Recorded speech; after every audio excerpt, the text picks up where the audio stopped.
High বন্ধুরা, আমি নলিতা বলছি। বন্ধুরা, আজকের এই গল্পটি সম্পূর্ণ শুনলে তোমাদের ওটা আর স্থির থাকবে না। কথা দিচ্ছি, শেষে গিয়ে তোমাদের ওটা অনেক হালকা লাগবে। তো চলুন আসল গল্পে চলে যাই। একদিন যখন আমি স্নান করে বাথরুম থেকে বেরিয়ে এলাম, তখন খেয়াল করলাম যে আমি আমার পোশাকগুলো বাথরুমেই রেখে এসেছি। আমি দ্রুত ফিরে গেলাম পোশাকগুলো আনতে, কিন্তু তখন আমি দেখতে পেলাম যে আমার দেবর আমার পোশাকগুলো হাতে ধরে তাকিয়ে আছে। আমি অবাক হয়ে দ্রুত তার হাত থেকে পোশাকগুলো নিয়ে নিলাম এবং লজ্জায় মুখ নিচু করে চলে এলাম। পরে যখন আমি রান্নাঘরে রান্না করছিলাম, তখন আমার দেবর এসে পাশে দাঁড়িয়ে কিছু আজব কথা বলল। সে বলল, আপনার পোশাক থেকে খুব সুন্দর ঘ্রাণ বের হচ্ছিল। এই ধরনের মন্তব্য শুনতে শুনতে আমি বিরক্ত হয়ে গিয়েছিলাম। একদিন আমার স্বামী ফোন করে জানালেন যে তিনি রাতে বাড়ি ফিরতে দেরি করবেন। আমি ভেবেছিলাম এটা আমার দেবরের সাথে কথা বলার সুযোগ হতে পারে। রাত গভীর হলে সবাই যখন ঘুমিয়ে পড়ল, আমি দেবরের ঘরের সামনে গিয়ে দাঁড়ালাম এবং দরজায় নক করলাম। সে দরজা খুলে আমাকে দেখে অবাক হয়ে জিজ্ঞাসা করল, ভাবি, আপনি এখানে? আমি বললাম, তোমার ভাই আজ রাতে দেরি করে আসবে। আমি তোমার সাথে কিছু জরুরি কথা বলতে চাই। তারপর আমি আমার ঘরে ফিরে এলাম এবং দরজা খোলা রেখে শুয়ে পড়লাম, যাতে কেউ সন্দেহ না করে। কিছুক্ষণ পর আমার দেবর হালকা টোকা দিল দরজায়। আমি বললাম, এসো, দরজা খোলা আছে। সে ঘরে এসে আমার পাশে বিছানায় বসে পড়ল। আমি তখন একটি সুন্দর লালা রং এর নাইট ড্রেস পরেছিলাম। দেবর কিছুক্ষণ নীরব থেকে আমার দিকে তাকিয়ে রইল। তারপর মৃদু হেসে বলল, ভাবি, আজ তোমাকে অনেক সুন্দর লাগছে। আমি তেমন কিছু বললাম না, শুধু তাকে দেখছিলাম। তারপর বলল, ভাবি, আপনি কি কিছু বলতে চেয়েছিলেন? আমি তার দিকে এক ভালোবাসাময় দৃষ্টিতে তাকালাম এবং উঠে তার কাছে গিয়ে বসে পড়লাম। তার হাত দুটি ধরে বললাম, আজকের গল্পটা অনেক বেশি স্পেশাল, তাই কেউ মিস করো না। দয়া করে গল্পগুলো ভালো লাগলে ভিডিওটি লাইক, শেয়ার এবং চ্যানেলটি সাবস্ক্রাইব করো প্লিজ। আমার নাম প্রিয়া, আমি 23 বছর বয়সী। আমি দেখতে অনেক সুন্দর ছিলাম। বিয়ের পর একটু স্বাস্থ্যবান হওয়ায় আমাকে এখন আরও সুন্দর লাগে। আমার বিয়ে হয়েছে মাত্র 2 বছর হলো। আমি আমার স্বামী, শাশুড়ি এবং দেবরের সঙ্গে থাকি। আমার দেবর প্রায় আমারই বয়সী, প্রায় 18 বা 19 বছর হবে। সে সব সময় আমার আশেপাশে ঘুরঘুর করে এবং কখনো কখনো আমাকে অদ্ভুত দৃষ্টিতে দেখে। আমার মনে হতো সে আমাকে মনে মনে অনেক পছন্দ করে, কিন্তু কখনো মুখে তা বলার সাহস পায়নি। কিন্তু সারা দিন দেবর আমার পিছনে পড়ে থাকে। মনে হতো সে আমাকে কিছু বলতে চায়। একদিন সে আমাকে বলল, ভাবি, আমি কিছু বলতে চাই। সে ঘরের চারপাশ ভালো করে দেখছিল, যেন কিছু খুঁজছে। আমি বললাম, হ্যাঁ, বলো, কি কাজ আছে? আমি সব সময় তোমার সাহায্য করতে প্রস্তুত। তুমি তো আমার ছোট ভাইয়ের মতো। এটা শুনে তার মুখে এক হাসি ফুটে উঠল। সে বলল, ভাবি, আমি বিয়ে করতে চাই। আমি হেসে বললাম, এটা তো খুব ভালো কথা, কিন্তু বিয়ের জন্য তো একজন মেয়ের প্রয়োজন। তখন সে বলল, ভাবি, তাই তো আমি আপনার কাছে এসেছি। আমি বুঝতে পারলাম সে কি বলতে চাইছে। দেবর বলল, ভাবি, আমি আপনার মতো একজন মেয়েকে বিয়ে করতে চাই। এটা শুনে আমি মনে মনে হাসলাম, কারণ আমি বুঝতে পারলাম সে আসলে আমার বোনের কথা বলছে। আমার বোন আমার থেকে একটু ছোট এবং আমার দেবরের জন্য উপযুক্ত ছিল। তাদের মধ্যে বয়সের পার্থক্য ছিল মাত্র 2 বছর। দেবর আমাকে তার কল্পনার মেয়ের গুণাবলী বলতে লাগল, যেমন সে কি চায়। আমি বললাম, তুমি চিন্তা করো না, আমি ঠিক তোমার পছন্দ অনুযায়ী একজন মেয়ে খুঁজে দেব। শুধু বিয়েতে রাজি হও।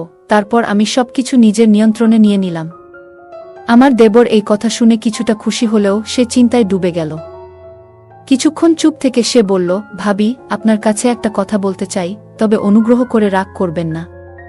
আমি এমন কাউকে বিয়ে করতে চাই যার চরিত্র এবং স্বভাব একেবারে আপনার মতো হবে, আপনার মতো এত সুন্দর হবে। আমি মৃদু হাসি দিয়ে বললাম, আমি জানি তুমি আমার ছোট বোন তানিয়াকে পছন্দ করো। কিন্তু সে মাথা নেড়ে বলল, না ভাবি, আপনি আমার কথার আসল অর্থ বুঝতে পারেননি। এই কথা বলে সে চুপচাপ ঘর থেকে বেরিয়ে গেল। আমি কিছুটা অবাক হয়ে তার দিকে তাকিয়ে রইলাম। আমি ভাবতে লাগলাম, হয়তো সে লজ্জায় তানিয়ার নাম বলেনি এবং সেই কারণেই সে কথা না বলে চলে গেল। আমি সিদ্ধান্ত নিলাম যে প্রথমে আমার বাবার সাথে এই বিষয়ে কথা বলবো, তারপর আমার দেবরকে এই খবর জানাবো। পরের দিন আমি দেবরের কাছে গিয়ে জিজ্ঞাসা করলাম, তুমি কি সত্যিই তানিয়াকে পছন্দ করো? সে লজ্জা পেয়ে বলল, ভাবি, তানিয়া আর আমি, এটা তো আকাশের চাঁদ ছোঁয়ার মতো ব্যাপার। আমি নিজেকে তার উপযুক্ত মনে করি না। তার এই কথা শুনে আমি বুঝতে পারলাম আসলে সে আমার বোনকে পছন্দ করে, কিন্তু সাহস করে প্রকাশ করতে পারছে না। পরের দিন আমি আমার মায়ের কাছে গিয়ে বিষয়টা জানালাম এবং তার মতামত নিলাম। মা বললেন, মা, আমাদের কোনো আপত্তি নেই। তোমার বোন যদি সেখানে সুখী হয় তাহলে আমরাও খুশি। তবে তুমি তোমার দেবরের সাথে ঠিকমতো কথা বলে নিও, যেন তার কোনো সমস্যা না হয়। আর একই পরিবারে 2 মেয়ে থাকবে, এটা তো ভালো কথা। তুমি তোমার ছোট বোনের খেয়াল রাখতে পারবে। আমি বললাম, দেবর নিজেই আমার সাথে এই কথা বলেছে, তার আপত্তি হওয়ার কোনো কারণ নেই। এরপর আমি আবারও আমার দেবরের সাথে কথা বললাম, কিন্তু সে বলল, ভাবি, আপনি আমার কথার মানে কেন বোঝেন না? রাতে আমি তার ঘরে গিয়ে জানতে চাইলাম আসলে সে কি চায়। সে বলল, ভাবি, আমার আপনার বোনের প্রতি কোনো আগ্রহ নেই। আমি শুধু মজা করছিলাম। তার এই কথা শুনে আমি খুব কষ্ট পেলাম।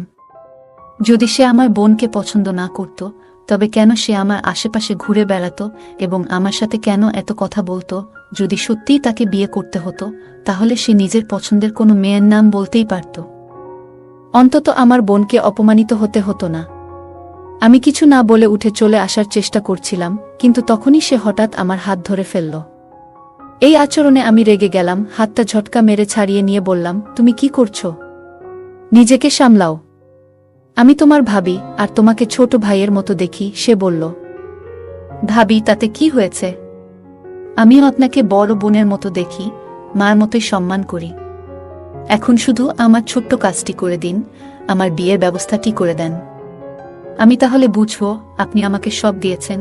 তার কথায় আমি বিচলিত হয়ে দ্রুত নিজের ঘরে ফিরে এলাম। মনটা খুব অস্বস্তি করতে লাগল। কিছুক্ষণ পর আমার স্বামী ঘরে এলেন এবং আমার চিন্তিত মুখ দেখে জিজ্ঞাসা করলেন, তোমার কি হয়েছে? এত চিন্তিত কেন? আমি তাকে পুরো ঘটনাটা বললাম, কিভাবে সাম্প্রতিক সময়ে দেবরের আচরণ অদ্ভুত হয়ে উঠেছে এবং সে প্রায়শই বাইরের সময় কাটায়। আমার কথা শুনে স্বামী বললেন, আমি নিজেও লক্ষ্য করেছি, সে তোমাকে একটু বেশি খেয়াল করে দেখছে। দেখো, ও আমার ভাই, কিন্তু ও বড় হচ্ছে। তুমি ওর কাছ থেকে একটু দূরে থাকার চেষ্টা করো। এই কথাগুলো শুনে আমি কিছুটা সান্ত্বনা পেলাম, কারণ কেউ অন্তত আমার মতো চিন্তা করছে।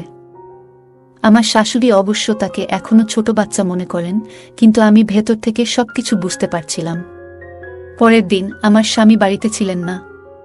আমি তখন নিজের ঘরে ছিলাম। স্বামীর অনুপস্থিতিতে সাধারণত আমি ঘরের বাইরে খুব একটা যাই না। হঠাৎ দরজায় নক হলো। দরজা খুলে দেখি আমার দেবর দাঁড়িয়ে আছে। তার হাতে একটা ট্রে ছিল, তাতে বিস্কুট আর চায়ের কাপ রাখা ছিল। আমি অবাক হয়ে জিজ্ঞেস করলাম, এটা কেন এনেছ? কেউ এসেছে নাকি? সে হাসি দিয়ে বলল, না ভাবি, এমন কিছু নয়। ছোট ভাই তার বড় বোনের সাথে বসে চা খেতে চায়। আমি বললাম, চলো ড্রয়িং রুমে গিয়ে বসি, কিন্তু সে বলল, না ভাবি, আমি এখানে আপনার সাথেই বসে চা খেতে চাই, একটু কথা বলতে চাই। তার এই কথায় আমি কিছুটা অস্বস্তি বোধ করলাম, কিন্তু ভাবলাম এই নিয়ে নতুন কোনো সমস্যা তৈরি না হোক। সে চুপচাপ আমার পাশে বসে চা খেতে থাকল। তারপর বলল, ভাবি, আপনি চা খাবেন না? আমি তাকে চা খেতে বললাম এবং সে বলল, আমি যাওয়ার আগে আপনি চা খান। তার এই আচরণে আমি বেশ অস্বস্তিতে পড়ে গেলাম। সে জোর করায় আমি চা আর বিস্কিট খেলাম, আর আমি তার সাথে কথা বলতে থাকলাম। দেবর আমাকে বলল, ভাবি, আমি যদি আগে ভুলভাবে কিছু বলি তাহলে আমাকে ক্ষমা করবেন। আমি কিছু ব্যক্তিগত সমস্যায় ছিলাম, তাই সেদিন কথাগুলো এমনভাবে বলে ফেলেছিলাম। আজ চা আর কেক এনেছি, যাতে আপনি বুঝতে পারেন আমি আপনাকে কতটা সম্মান করি। তার কথা শুনে আমার একটু হাসি পেল। আমি হাসি মুখে চা খেলাম এবং বিস্কুটও খেয়ে নিলাম। কিন্তু চা খাওয়ার কিছুক্ষণের মধ্যেই আমার মাথা ভারী হতে লাগল। আমি কিছুতেই বুঝতে পারছিলাম না কি হচ্ছে। দেবরের মুখটা শুধু আমার চোখের সামনে ঘুরছিল। ঠিক তখনই শাশুড়ি ঘরে ঢুকলেন। তার মুখটাও শেষবারের মতো মনে পড়ল। তারপর কি হলো কিছুই জানি না। যখন আমার চোখ খুলল তখন বিকেল 4টা বাজে। আমার স্বামী আমার পাশে বসেছিলেন। তিনি জিজ্ঞাসা করলেন, তোমার কি হয়েছে? তুমি হঠাৎ কিভাবে অজ্ঞান হয়ে গেলে? নাকি ঘুমিয়ে পড়েছিলে? আমি বললাম, হ্যাঁ, হঠাৎ করেই আমার খুব ঘুম পেয়েছিল মনে হয়। আমার দেবর চা আর বিস্কুট নিয়ে এসেছিল, সেগুলো খাওয়ার পর থেকেই আমার ঘুম পেয়েছিল। জানি না তখন আমার কি হয়েছিল। মনে হয় দেবর চায়ে কিছু মিশিয়েছিল। আমার কথা শুনে স্বামী চিন্তায় পড়লেন। বললেন, দেবর সত্যিই তোমার জন্য চা নিয়ে এসেছিল? ও তো আমার ভাই, তোমার জন্য এমন কিছু করবে কেন?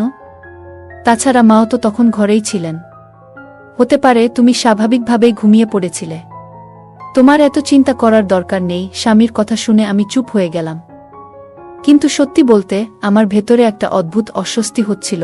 আমার খুব ভয় হচ্ছিল, কারণ জানি না ঘুমানোর পর আমার সাথে কি কিছু খারাপ হয়েছে নাকি। কারণ দেবর তো সব সময় আমার পিছনে ঘুর ঘুর করত। আমার শাশুড়ির উপস্থিতিতে আমার মনে আর কোনো সন্দেহের সুযোগ ছিল না।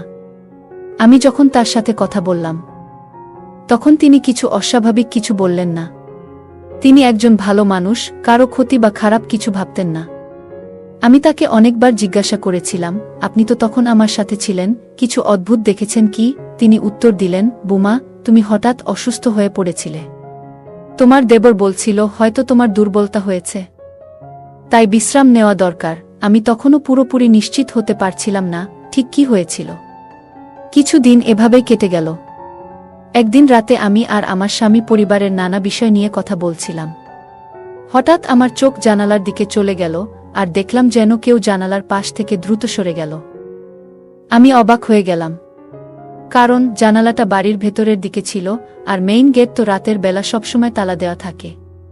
আমি নিশ্চিত ছিলাম যে এটি আমার দেবর ছাড়া আর কেউ হতে পারে না, তবে আমি তখনই আমার স্বামীকে এ ব্যাপারে কিছু বললাম না।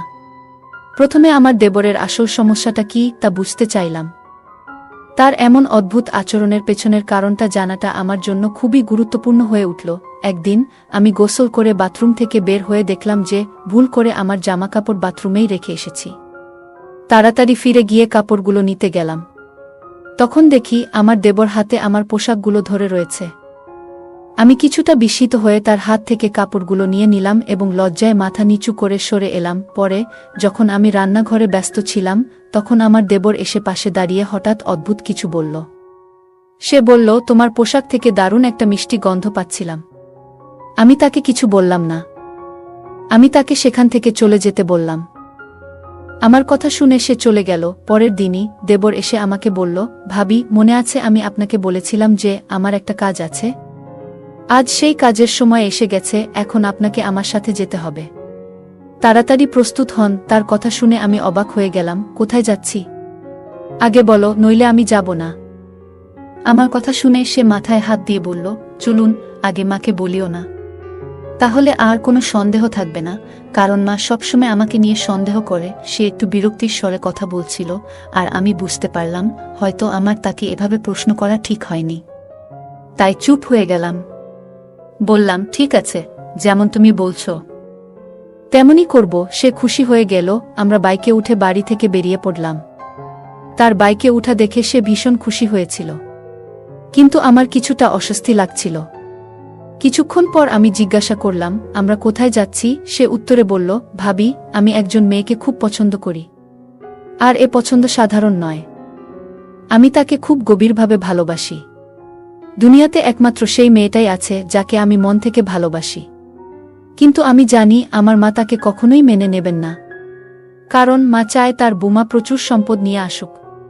কিন্তু আমি চাই এমন একজন মেয়ে যার পরিবার সৎ ও গরিব। দেবর বলল, রুমি খুব সুন্দর, শিক্ষিত এবং ভদ্র মেয়ে, তবে তার পরিবার খুব গরিব।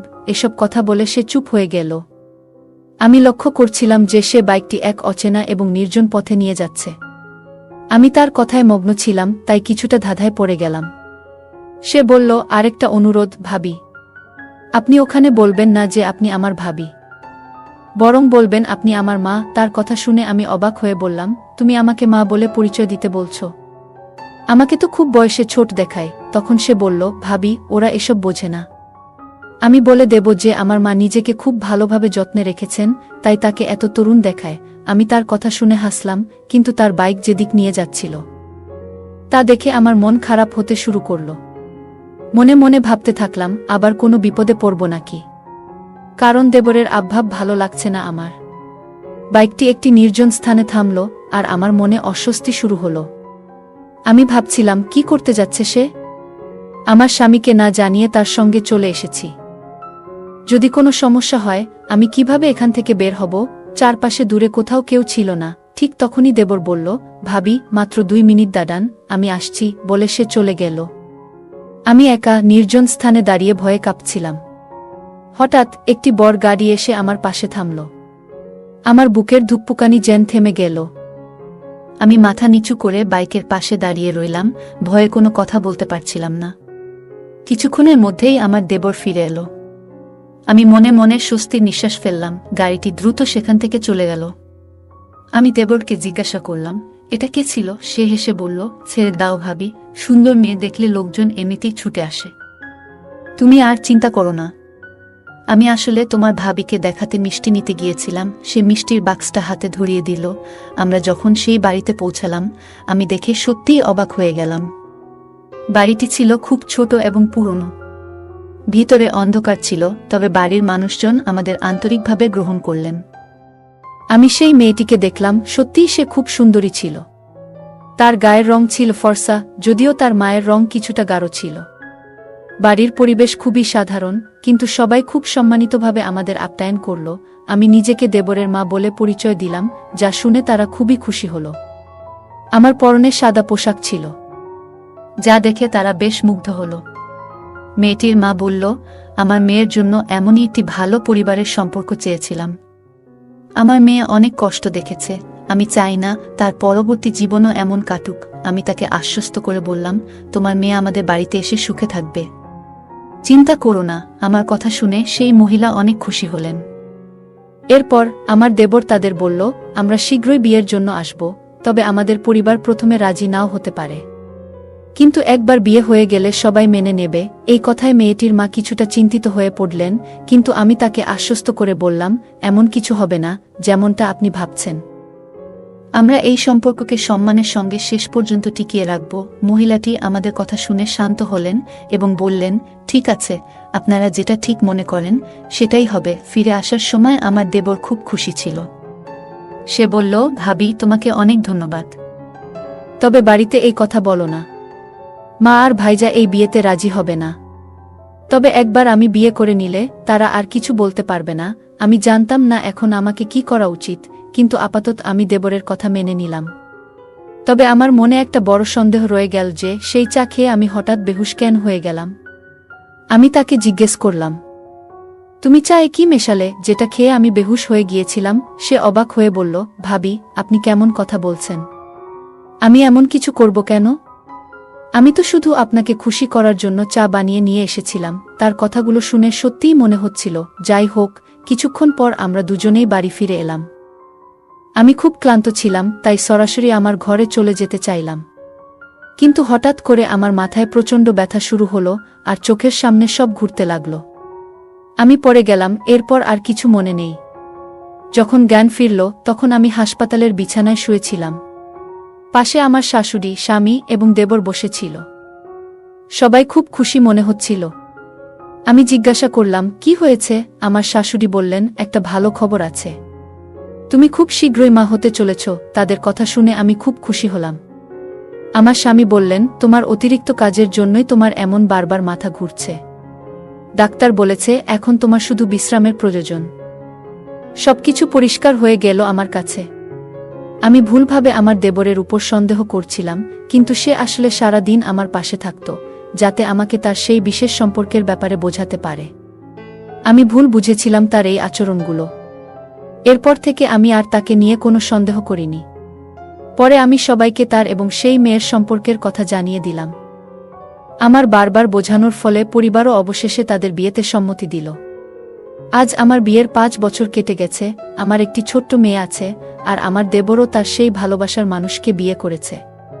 তারা এখন খুব সুখে শান্তিতে জীবন কাটাচ্ছে। গল্পটা কেমন লাগলো জানাতে ভুলবে না। আরও মজার মজার রোমান্টিক গল্প শুনতে চাইলে ভিডিওটি লাইক, শেয়ার এবং চ্যানেলটি সাবস্ক্রাইব করতে এবং বেল আইকনটি ক্লিক করতে ভুলবে না। ধন্যবাদ।